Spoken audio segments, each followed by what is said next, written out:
In today's video, we'll explore together the enchanting city of Verona in Italy. Verona is known as the City of Love, and of course, for being the settings for Shakespeare's famous play, Romeo and Juliet. But the city has much more to offer than just romance, so get ready for a day-long journey through the history, culture, and beauty of this fascinating city.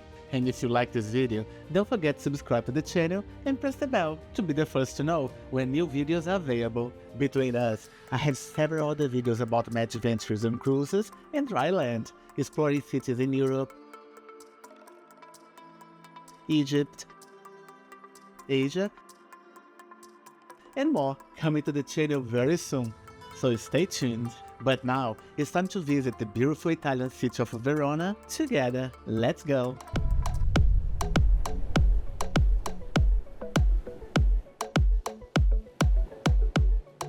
Hello cruising mates, welcome to Cruising the World.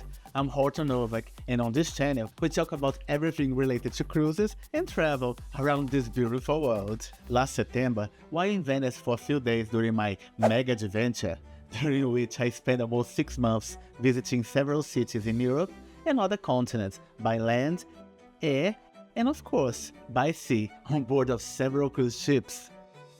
I took the opportunity to visit a city that had been on my bucket list for many years, but wasn't on my official itinerary for this trip, the fascinating Verona. During the 5 days I had reserved for Venice, I had the opportunity to revisit and explore the City of Bridges and its attractions in more depth. However, in 3 days, I had already visited the city's main areas and surroundings, including Murano and Burano, two of the most popular islands in the Venetian Lagoon.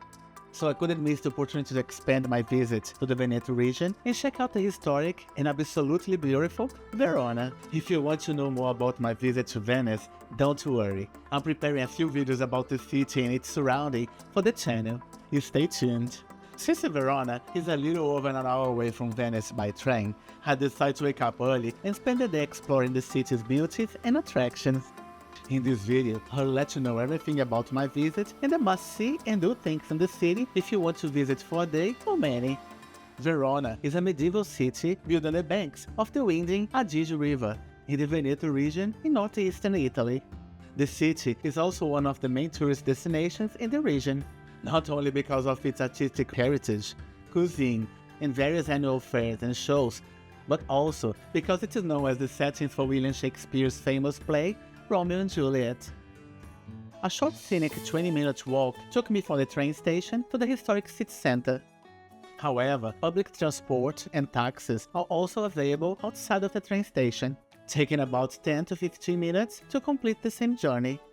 Whatever option you choose, you pass Porta Nova, a historical gateway that leads to the city center and also gives the train station its name. Once you pass Porta Nova, you'll find yourself on the busiest streets of the city CBD. Hello cruising mates, good morning from Verona. I just arrived in the city. I'm kind of rushing to get to a tour in Bright Square. This tour promises.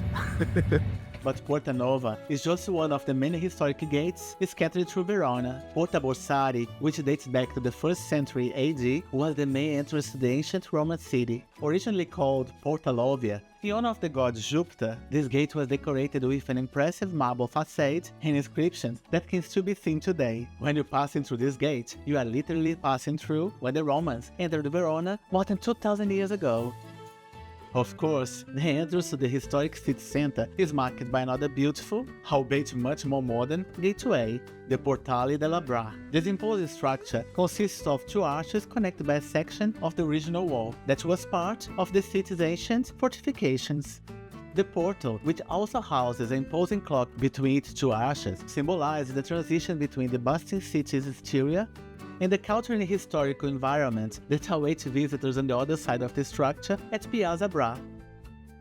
The gate is a local icon and an unmissable photo opportunity in Verona, but is also a popular meeting point for tourists and locals alike.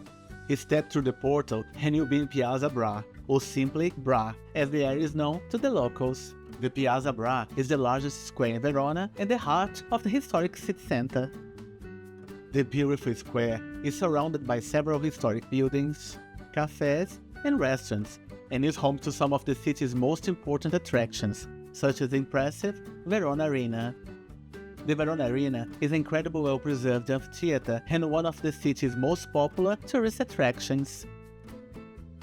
Fun fact: although often compared to the Colosseum in Rome, the arena in Verona is actually older. It was built in 30 AD, or about 50 years before the famous Colosseum in Rome.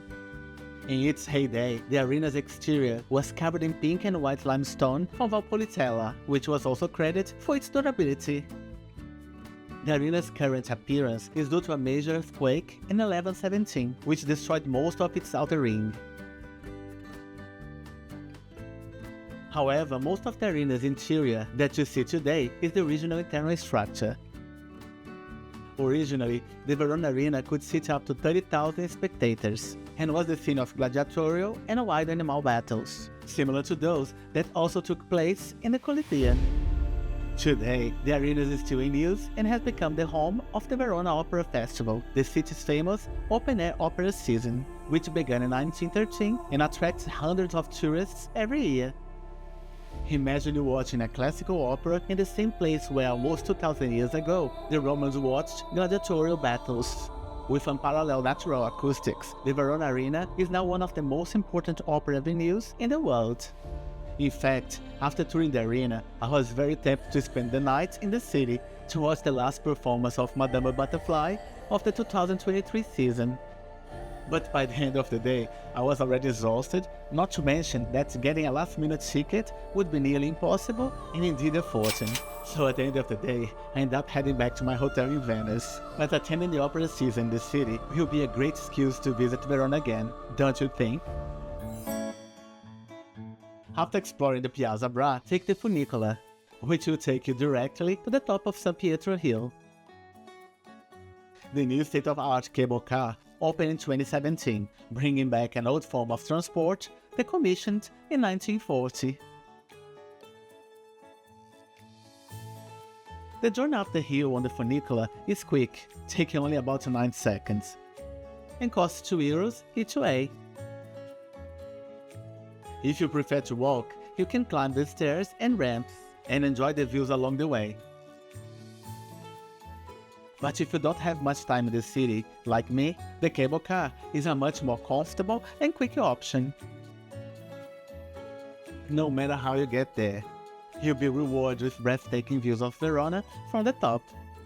The area offers one of the best, if not the best, panoramic views of the city, which features the beautiful Adige River winding through the landscape and the terracotta roofs. That's an integral part of the charm of Veronese architecture. On a clear day, you can see the beautiful mountains surrounding the region in the distance.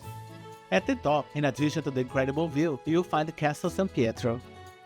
Although this castle is named after St. Peter, it was built in 1393 as a military fortress for the Scaligeri, the ruling family of Verona at the time. However, the fortification you see today was renovated by the Austrians during the occupation of the region in the 19th century. Interestingly, the castle is not open to visitors, but its exterior and surroundings offer fantastic photo opportunities. Tip: if you can, try to visit close to the sunset, a perfect time for unforgettable photos of Verona. And of course, a visit to Verona would not be complete without a stop in the famous courtyard of Juliet's house.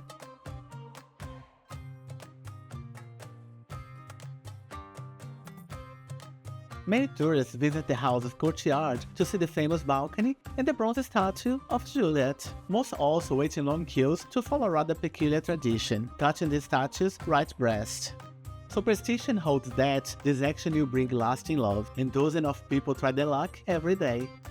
Despite Juliet being a fictional character, and most scholars believing that William Shakespeare never visited Verona or Italy for that matter, these details do not seem to affect the superstition surrounding the statue.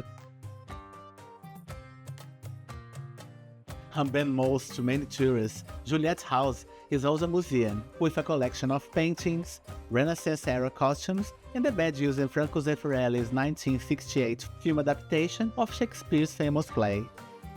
The museum's tickets cost around €17, they are limited and tend to sell out, so tickets should be booked in advance. The Piazza dell'Erbe, located very close to Juliet's house, is the oldest square in Verona. It was the city's Roman Forum and remains a popular meeting point for locals and tourists to this day. Surrounded by historic buildings, including the Palazzo Maffei and the Torre de Lamberti, the square also hosts a daily market where you can buy everything from fresh fruits to typical souvenirs from the region.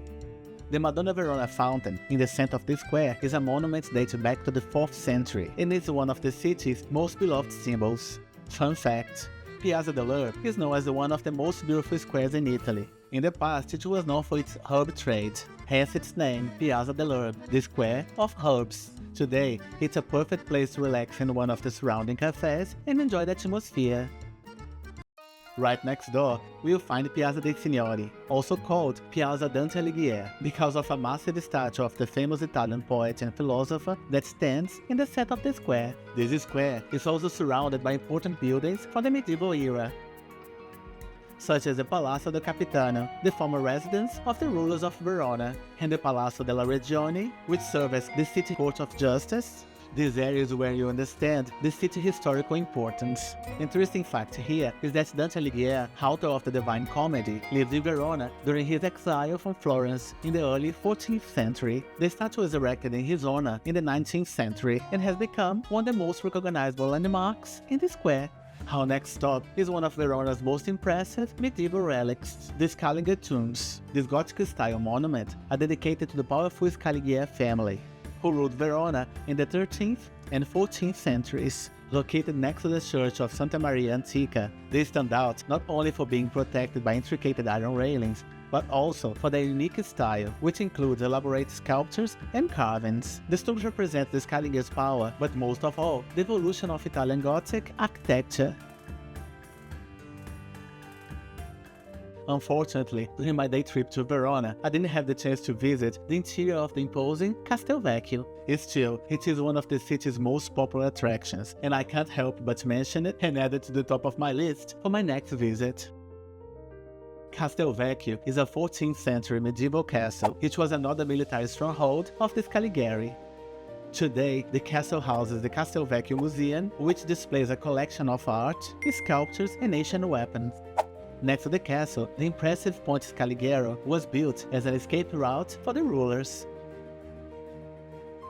Fun fact: this bridge, like many others in Italy, was destroyed during the Second World War, but thanks to a restoration project, it was carefully rebuilt with the original stones recovered from the bottom of the Adige River.